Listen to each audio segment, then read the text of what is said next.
Growing up in a rural community like I have, it's you learn so many things that are basic. I guess you take them for granted when you live here. People take care of each other that live here. Pencoal Farms was not only a farm that produced milk, but we also had purebred genetics.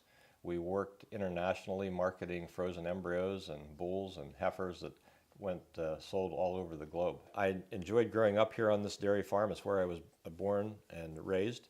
I was active in 4-H at an early age, and I wanted to be a dairy farmer from day one. So I always thought I had an advantage over many of the other kids that I grew up with and went to school with. I graduated high school, went to college for a few months, decided that wasn't for me. Came back to the farm, took out my first loan when I was 18 years old, and I was off and running from there. Josie and I have been married 9 years, and we live on one of the farms. It's about 3 miles out the valley from here. So we each have our families. I have 5 children, and I have 2 grandchildren, and Josie has 2 children, and she has 1 granddaughter. So we enjoy spending time with them. It is like any dairy farm. It's hard to balance that sometimes. That seems like that never changes, in trying to make sure that you're able to get to all their events and experience them growing up and that very important part of your life, which is your children and your grandchildren. So we love this part of the world. Northeastern Pennsylvania is home to both of us, and we love the people that live here, and we've enjoyed agriculture, and we enjoy our families as best we can as time permits, and hopefully even more so in the future. My youngest son, Nick, was born with a rare liver disease, so he needed a liver transplant when he was only about 1 year old. So that took a lot of time away from the farm. He was evaluated at hospitals across the United States. One of the things that we felt strongly about giving back is to that part of society, the part of society of families that have children with special needs. So we started a camp for special needs children. It's called Camp Victory. It started as part of our farm on about 22 acres, and today it is about 140 acres and serves around 1,700 special needs children every year. So I have enjoyed having a farm here where we were able to breed purebred cattle. At one point, we also processed our own milk here at the farm. We had an on-farm processing plant. So we supplied about 15 different retail outlets, and we're the largest employer in the county. So I've had the pleasure of being a small business owner, a farmer, and a purebred Holstein breeder, all in one. When you come from a dairy farm, your area of expertise is in many different areas. It's everything from agronomy to conservation issues.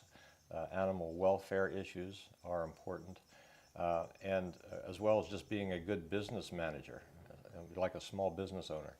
So it really makes you well-rounded and very diverse in what your expertise is. And from the experiences I had right here on my registered Holstein farm, they served me well, whether I was at the World Trade Organization meeting or whether I was Secretary of Agriculture. It's something that becomes part of who you are. And the thing that I found really interesting was that when I would go to a meeting, whether it was in DC or whether I was the Secretary of Agriculture, and I would say, let me tell you how that would affect my farm, you could hear a pin drop, because it is such a rare instance that someone that is actually from the farm and understands and knows how the rules being discussed or the legislation being decided or the World Trade Organization regulations that are being discussed at the time.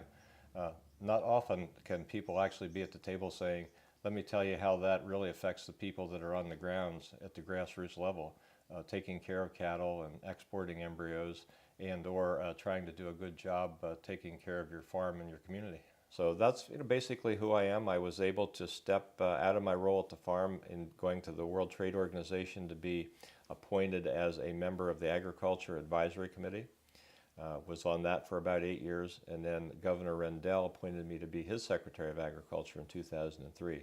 So I spent 7 years in Harrisburg being the Secretary of Agriculture. So I've got a good taste of hard work, being a dairy farmer, being at the federal level, working with the WTO as they worked on and developed regulations, and then being a part of the state cabinet of Governor Rendell in overseeing agriculture.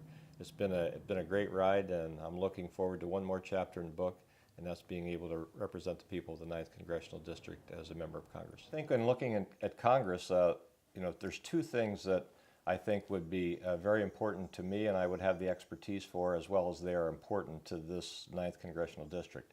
And that would be the Agriculture Committee and also the Transportation Committee.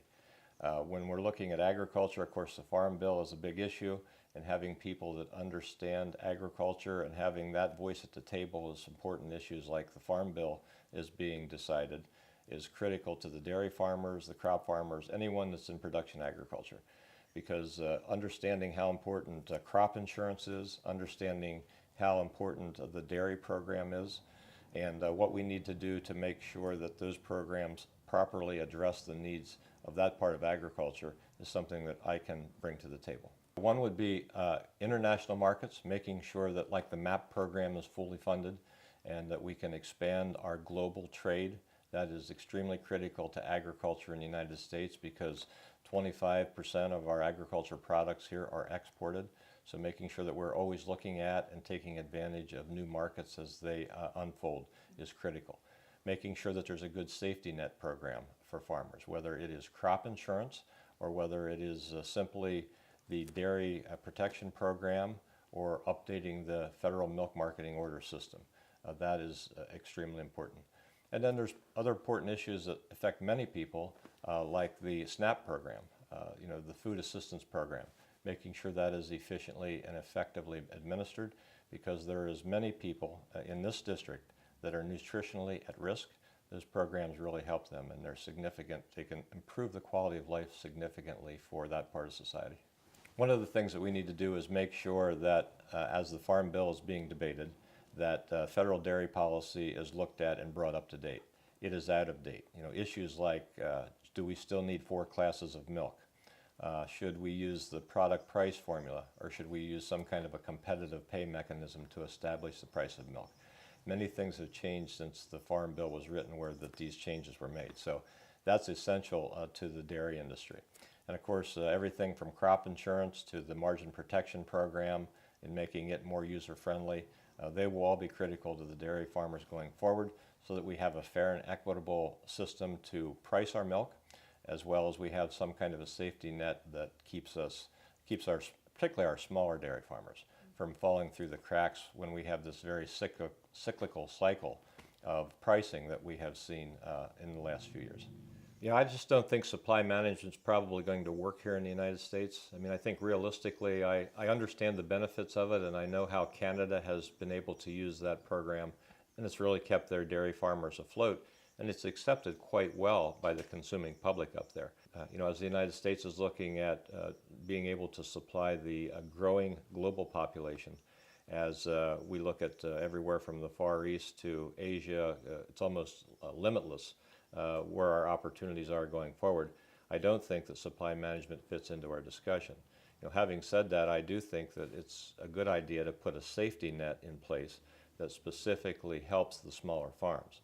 Because one thing that we do know for sure, a 60-cow dairy herd, it costs $20, $21 per hundredweight to produce milk, and a 5,000-cow dairy in a different location, say in the Midwest, where they do not have as much housing, and they have maybe less environmental regulations, they can produce milk for $15 or $16 per hundredweight.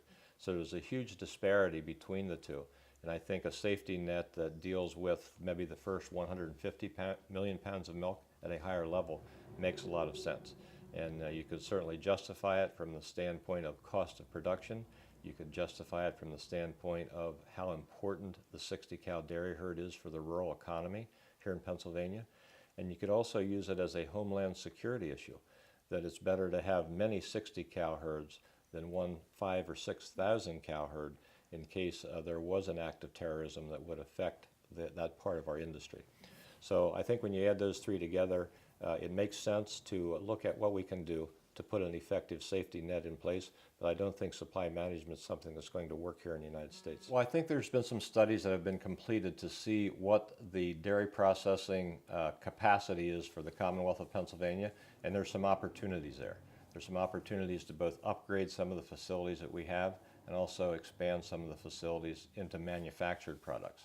I know that here in the northeastern part of the United States, that there is a lot of people that live here. So we have a huge consuming public here. We need to make sure that the dairy farmers have the opportunity to supply products to that large part of our society, because that part of our society and having a large population quarter here is also one of the challenges farmers have today, being that our land prices are much higher here than they are in many parts of the United States. So we need to capture and take advantage of the people that live in our neighborhood, people that live within 150 miles of here. It's a phenomenal amount of people. It's millions of people. And we need to make sure that we have dairy processing facilities that can be aligned with their needs so that our dairy farmers can supply that market. Well, I think food labeling is going to be critical going forward. And I know the use of milk has been pretty freely used by different parts of the food processing industry. And it's not always milk as I think was intended. So we need to take a look at that and make sure that we address that issue. Accurate labeling is important regardless. Whether it's the content of a product, there's a lot of rules and regulations out there. I think it would be common sense and very important to make sure that products that are not milk are not labeled that way. So I would fully support that and be part of that discussion going forward. Well, immigration is very important to the area. And it's very important to agriculture on the national level. When I talk to dairy farmers, whether it's in western New York State or some of the larger dairy farms here in Pennsylvania, they say that it's easily their number one concern, making sure that we get in place policy that is effective and efficient and something that they can depend on. I know that at the national level it's being debated right now, the immigration bills that are going to be proposed this week. It'll be interesting to see what they come out with and what the compromise is. But there's one thing for sure. We know that there's around 10 to 12,000 undocumented citizens of the United States. As I tell people, look, that is not an option. Deporting them is not an option because it's financially and physically impossible. So when you get your list of things that you need to do to solve that problem, deportation is not one of them. Plus, they're a very important part of our society. They're an important part of the working class. So we need to put in place some way that we can figure out how to bring them into the system. I think there's some good suggestions out there, and I think it's something that in a bipartisan spirit we can accomplish. As a member of Congress, I think that the working class families in rural Pennsylvania desperately needs a voice at the table that understands what their issues and challenges are. And that's exactly what I intend to do. I intend to be the voice of reason. I am an independent thinker. I think common sense goes a long way, and I look forward to being a bipartisan champion if elected to Congress, to go down and focus on solving problems, not necessarily what your political background is, but it's about making sure good public policy moves forward and it benefits the people here in the 9th Congressional District.